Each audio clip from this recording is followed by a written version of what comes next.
Good morning, friends. So in our previous class we have seen anterior cranial fossa, middle cranial fossa, and today we are going to see the posterior cranial fossa. Before going to show the posterior cranial fossa boundaries and contents of it, I just want to explain how the internal carotid artery is passing in the middle cranial fossa. So here I have just representing the internal carotid artery, how it is running in it. So if you just turn the skull base, you can identify the carotid canal which is present in the middle part of the norma facialis. So through this carotid canal, the internal carotid artery is passing. So here I can show you. So the base part you can see through this carotid canal, the internal carotid artery is passing, and then in the cranial cavity, in the middle cranial fossa, it is entering inside the middle cranial fossa through the anterior part of the foramen lacerum, and then it is running in the groove on either side of the hypophyseal fossa, which is present in the medial part of the middle cranial cavity. Okay, there we can identify a small groove. Through this groove, the internal carotid artery, which is running anteriorly, and then it upturns and passes through a foramen called as carotid foramen. So this foramen is formed by the lesser wings of sphenoid bone, which are extending posteriorly and forms anterior clinoidal process. And from the body of the sphenoid bone, you can identify middle clinoidal process. So this anterior and the middle clinoidal process are connected by a ligament called as carotid ligament. And then these two processes are connected by the ligament, and notch is converted to a foramen.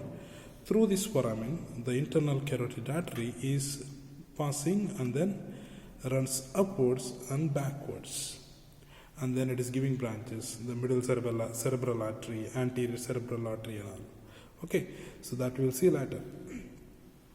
And from the body of the sphenoid bone, another bony process which is extending anterolaterally, this process is called as posterior clinoidal process. Posterior clinoidal process. So this posterior and the anterior clinoidal process, they are connected by a ligament called as interclinoidal ligament. And sometimes in some bones you may see the ossification of the ligament. Here you can see that. Ossification of interclinoidal ligament, and here you can identify ossification of carotid ligament. Okay, so this is the carotid ligament ossified part, and here is interclinoidal ligament ossified part. That you can see. Then coming to the other structures which we have left in the middle cranial fossae, on either side of this hypophyseal fossa, it is giving room for cavernous venous sinus. So the cavernous venous sinus, which is extending from the superior orbital fissure to the apex of petrous part of temporal bone. Here you can see clearly in other skull. Here you can see the fissure, superior orbital fissure, from the superior orbital fissure to the apex of petrous part of temporal bone. So this is the room for cavernous venous sinus. So the right and left cavernous venous sinus, they are connected by the two veins called as anterior intercavernous venous sinus and posterior intercavernous venous sinus. So they are exactly running anterior and the posterior to this hypophyseal fossa. So anterior intercavernous venous sinus, which is present at the level of tuberculum sellae, and posterior intercavernous venous sinus is present at the level of dorsum sellae. And this cavernous sinus is pierced by some structures. In the previous class we have seen oculomotor trigone, which is lateral to this dorsum sellae. We can identify oculomotor trigone. Through this oculomotor trigone, we can identify oculomotor nerve and the trochlear nerve. They are running anteriorly and they are passing through the cavernous sinus. And anterior to this one, already have seen the internal carotid artery, which it is already passing through the cavernous sinus. And the other structures are, and lateral to this oculomotor trigone, we can identify the petrosphenoid ligament, that is osteoligamentous foramen, is giving space to the abducent nerve. So oculomotor, trochlear, abducent nerve, and internal carotid artery, these are all the structures passing through the cavernous sinus, either sides of hypophyseal fossa. So that is about the structures which we have left in the middle cranial fossa. And these structures I wanted to show in the middle cranial fossa yesterday, but because of the non-availability of this bony specimen, I could not show you yesterday. So in this class I can show all these things. Now we are moving to the posterior cranial fossa. Coming to the posterior cranial fossa, the boundaries are anteriorly we can identify the petrous part of temporal bone laterally, and medially we can identify the sloping surface of basi-occiput. So this basi-occiput or basilar part of occipital bone is fusing with the body of the sphenoid bone medially, and posteriorly we can identify squamous part of occipital bone, and laterally we can identify parietal bones we can identify, and also the sutures what we can identify. We can identify the parieto-mastoid suture, and parieto-occipital suture we can identify here. So these are the things we can identify. Now going to see the structures which are present in this posterior cranial fossa. So it is comparatively, it is shallow space you can identify compared with middle and the anterior. And here you can identify cerebellum which is lodging in it, and then medulla oblongata and the pons. These are all the three structures which are present in the posterior cranial fossa. And coming to the structures anterior to posterior, first we will discuss medially, then we will go laterally. So medially, as I said earlier, we can identify the dorsum cerebelli, which is giving anterior attachment to the tentorium cerebelli. So the tentorium cerebelli, which is running anterior, it is forming a tent over cerebellum and is reaching to the dorsum cerebelli and fuses with it. And then moving laterally, you can identify a small groove here on the apex of petrous part of temporal bone and the superior border of petrous part of temporal bone. This groove is for superior petrosal venous sinus.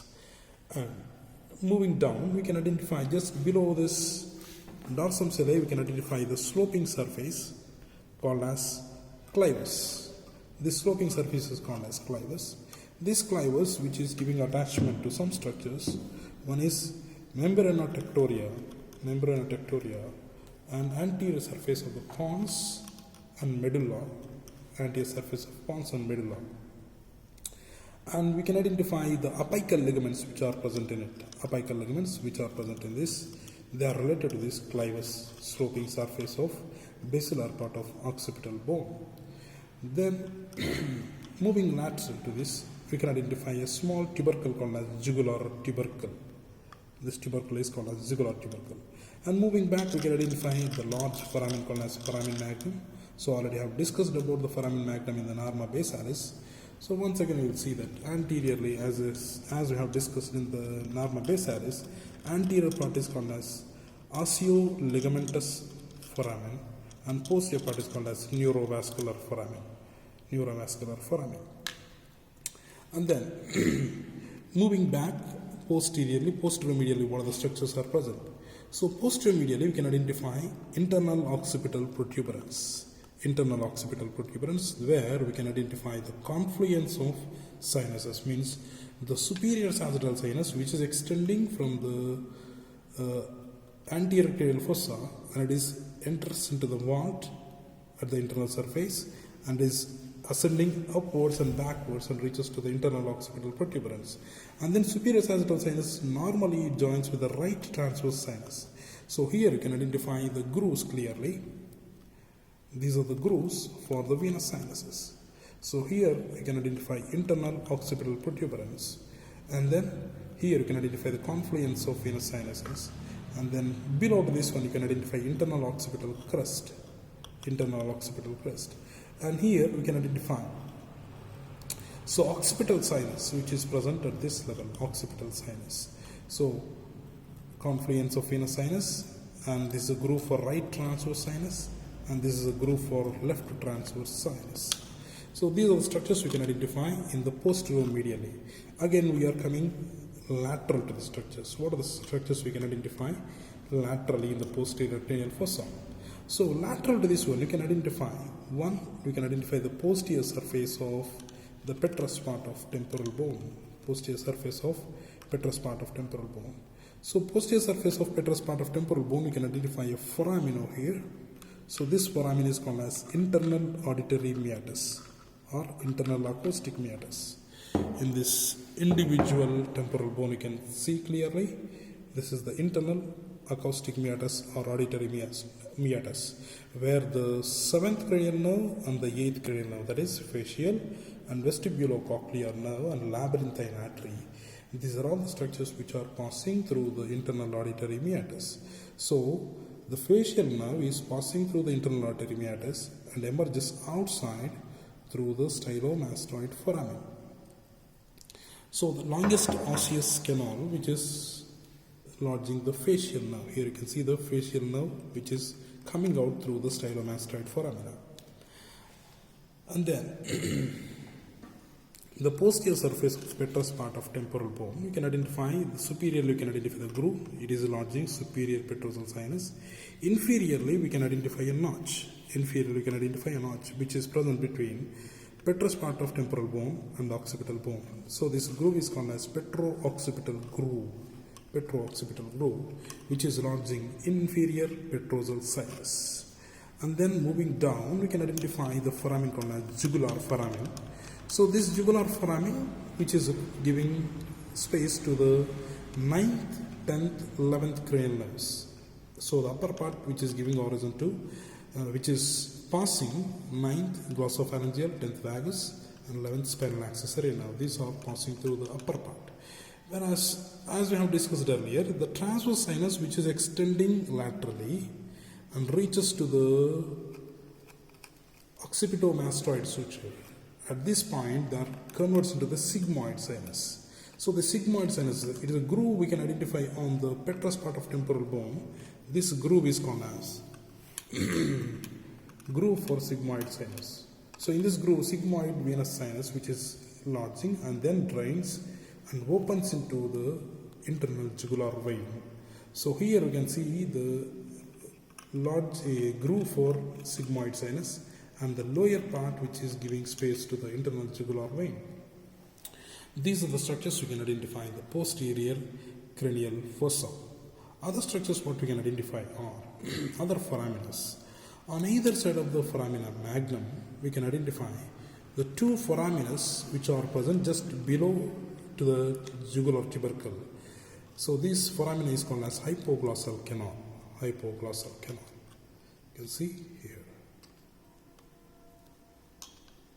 So hypoglossal canal, which is passing the hypoglossal nerve, that is 12th cranial nerve, which is passing through the hypoglossal canal.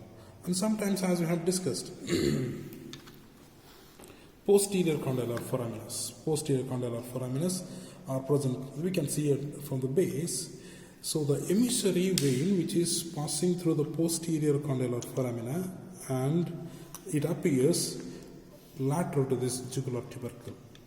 So this foramina is posterior condylar foramina. Through this, we can identify emissary vein is passing through that. And mastoid canaliculus, which we can identify at the lateral part of this posterior cranial fossa. In some bones you can identify clearly. So mastoid canaliculus, at this point you can identify just anterior to the sigmoidal venous sinus groove. We can identify some small foraminas. In some bones you can see clearly. In the adult bones you can see. In the aged persons, normally the foraminas will be closed. So there is mastoid canaliculus, which are passing the emissary veins. That is about posterior cranial fossa. Thank you.